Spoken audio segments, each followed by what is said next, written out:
अस्सलाम वालेकुम दोस्तों, एक बार फिर से आपका वेलकम है मेरे यूट्यूब चैनल हारमोनियम टीचर पर।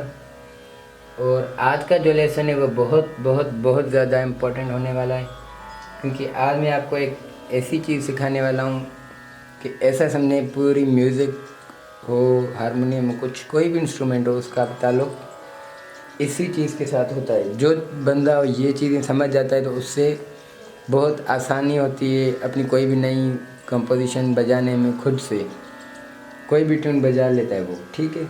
और वो है सुर, कोमल, तीवर। आपने यकीनन सुना होगा। तो दोस्तों देखें, हमारे पास ये बातें नोट करने जैसी, आप नोट कर लें। हमारी म्यूज़िक में टोटल 12 सुर होते हैं। यही चीज़ मैंने शुरू वाले लेसन्स में भी बताई थी, लेकिन मैंने सोचा कि इस चीज़ पर एक अलग से ही लेसन किया जाए तो बेहतर रहेगा, ताकि आपके कॉन्सेप्ट्स क्लियर हो जाएं। तो जो हमारी म्यूज़िक है वो टोटल 12 सुर हैं उसमें, ठीक है। 12 सुरों पर पूरी कायनात की मौसीकी मुश्तमिल है। जैसे इंग्लिश में ए से लेकर जेड तक अल्फ़ाबेट हैं, तो अब इंग्लिश का कोई भी वर्ड हो, कोई भी सेंटेंस हो, कोई भी ऐसे हो, कुछ भी हो, कोई भी राइटिंग हो, तो उसमें यूज़ ए से लेकर जेड तक इनमें से ही कोई ना कोई लेटर इस्तेमाल होता है। फिर वो लेटर्स मिलकर कोई ना कोई वर्ड बनाते हैं, फिर वो वर्ड्स मिलकर कोई ना कोई सेंटेंस बनाते हैं, ठीक है। तो ऐसे ही म्यूज़िक में 12 सुर हैं टोटल। अब वो 12 कैसे होते हैं मैं अभी आपको बता देता हूँ कि देखें, सा रे गा मा पा धा नी, ये तो हुए 7 सुर, ठीक है। ये हो गए 7 सुर। अब इसमें यह है कि जो हमारा सा और हमारा पा, ये जो होता है वो बिल्कुल अकेले सुर हैं दोनों। मतलब इनका कोई भी पेयर नहीं है, इनके साथ कोई भी और सुर नहीं होता। किनके साथ? सा और पा के साथ। इन्हें हम संगीत की लैंग्वेज में कायम सुर बोलते हैं। बाकी जो रे है हमारा, वो हमारे पास 2 रे होते हैं। पहला जो हमारे पास रे होता है वो होता है कोमल रे, और जो दूसरा रे होता है वो होता है तीवर रे। कुछ टीचर्स इसमें कोमल तीवर में समझाने में वो शुद्ध का भी इस्तेमाल करते हैं। कोई बोलते हैं भाई ये शुद्ध सुर है, ये तीवर है, ये कोमल है, इतने शुद्ध हैं।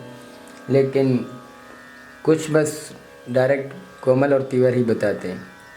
इसमें कोई इतना इश्यू नहीं है, बस बात समझने की है। हर कोई बंदा जैसे खुद सीखता है तो वो दूसरे को भी सिखाता है। मैं ये नहीं बोलूँगा कि वो गलत हैं या मैं गलत हूँ, बस जैसे मुझे सिखाया गया है मैं भी आपको वैसे ही सिखाऊंगा। तो दोस्तों ये रहे, ये मैंने नोट्स बनाए हैं, आपको नज़र आ रहे होंगे यकीनन, ठीक है। तो आप इसे नोट कर लें। देयर आर टोटल 12 सुर इन म्यूज़िक। कौन से? सा, मैंने जैसे आपको बताया कि सा अकेला है, उसका कोई भी पेयर वाला सुर नहीं है। सा अकेला कायम सुर। उसके बाद हमारे पास 2 रे हैं, एक कोमल रे, दूसरा तीवर रे। फिर उसके बाद हमारे पास गा भी 2 हैं, पहला कोमल गा, दूसरा तीवर गा। उसके बाद हमारे पास माँ भी 2 हैं, पहला कोमल माँ, दूसरा तीवर माँ। उसके बाद पा, मैंने आपको बताया कि सा और पा अकेले हैं, कायम सुर हैं, तो पा भी अकेला है, इसका कोई पेयर नहीं। धा भी हमारे पास 2 हैं, पहला कोमल धा, दूसरा तीवर धा।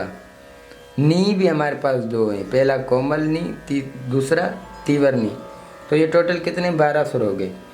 अभी मैं हारमोनियम पर आपको बता देता हूँ कि ये देखें, यहाँ से लेकर यहाँ तक ऑक्टेव में मैंने ये लेसन दिया था। जिन लोगों ने नहीं देखा तो वो पिछले लेसन देख लें, उन्हें समझ में आ जाएगी।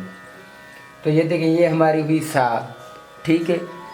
तो उसके बाद मैंने आपको बताया कि हमारे पास 2 रखब हैं, 2 रे हैं, मतलब पहला कोमल रे है, दूसरा तीव्र रे। तो अगर हमारी ये सा हुई तो ये हमारा क्या होगा? पहला कोमल रे होगा, ठीक है। और ये क्या होगा? तीव्र रे। उसके बाद फिर हमारे पास ये गा आ गया, क्योंकि ये पहला गा है तो ये कौन सा होगा? कोमल गा। ये दूसरा गा है, इट मीन्स ये तीव्र गा है। फिर इसके बाद हमारे पास ये 2 आते हैं, माँ। ये पहला माँ है तो क्या होगा, कोमल माँ। ये हो गया तीवर माँ। उसके बाद हमारे पास ये आता है पा। जैसे कि मैंने आपको बताया कि पा अकेला है, कायम सुर है, इसका कोई भी पेयर नहीं है। सा और पा ये दोनों कायम है, ठीक है। उसके बाद हमारे पास आता है ये धा। ये पहला धा, ये दूसरा धा। पहला हो गया तो मतलब ये कोमल धा है और ये तीवर धा है, ठीक है। उसके बाद हमारे पास आते हैं दो नी। ये पहला नी है, इट मीन्स ये कोमल नी है। ये दूसरा है, ये तीवर नी, ठीक है। उसके बाद ये फिर से सा आ गई, ये तो फिर ऑक्टेव ही दूसरा आ गया। तो ये देखें, यहाँ से लेकर यहाँ तक हम काउंट करेंगे तो कितने सुर होंगे, 1 2 3 4 5 6 7 8 9 10 11 12, ठीक है दोस्तों। तो इस तरीके से ये 12 सुर हुए। मैं फिर से बता देता हूँ। सा के बाद 2 रिखब आएंगे, 2 रे आएंगे। पहला कोमल रे, फिर तीवर रे, ठीक है। फिर 2 गा आएंगे, पहला कोमल गा, दूसरा तीवर गा। फिर 2 माँ आएंगे, पहला कोमल माँ, दूसरा तीवर माँ। फिर पा अकेला है, फिर पहला कोमल धा, दूसरा तीवर धा। फिर 2 नी आएंगे, पहला कोमल नी, दूसरा तीवर नी।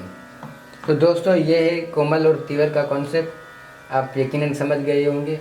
अभी बस ऐसा समझें कि आपकी आधी परेशानी दूर हो गई।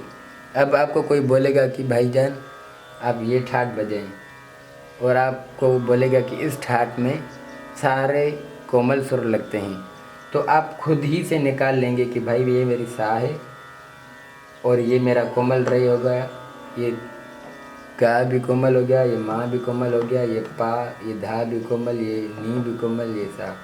तो आपने खुद ही से ही सारे कोमल सुर लगा के भैरवी ठाट निकाल लिया, ठीक है दोस्तों। अब बात यह है कि आप ये ना समझे कि ये सा है। सा हम इनमें से कोई भी कर सकते हैं, वो हमारी पिच होती है कि हम कौन से पिच से गा रहे हैं। अगर ये अभी हमने सा किया तो अभी हम ये भी कर सकते हैं। तो बस आपने ये याद रखना कि जहाँ से हमने सा करनी है उसके बाद जो नोट आएगा वो पहला कोमल रे आएगा, क्योंकि सा के बाद रे आता है और पहला रे आ रहा है मतलब कोमल है, दूसरा रे आ रहा है मतलब तीवर है। मैं अभी आपको किसी और सुर से करके दिखाता हूँ। सपोज कर ले ये हमारी सा है, हमने इस स्केल से गाना है, ठीक है, एफ शार्प से। तो ये हो गई हमारी सा। तो उसके बाद कौन सा नोट आ रहा है, ये। तो ये क्या हो गया हमारा कोमल रे, और ये तीवर रे। ये क्या हो गया कोमल गा, तीवर गा, कोमल माँ, तीवर माँ। पा अकेला है, कोमल धा, तीवर धा, कोमल नी, तीवर नी, अगेन सा, ठीक है दोस्तों। अगर हम यहाँ से बजा रहे हैं तो ये हमारा हो गया सा।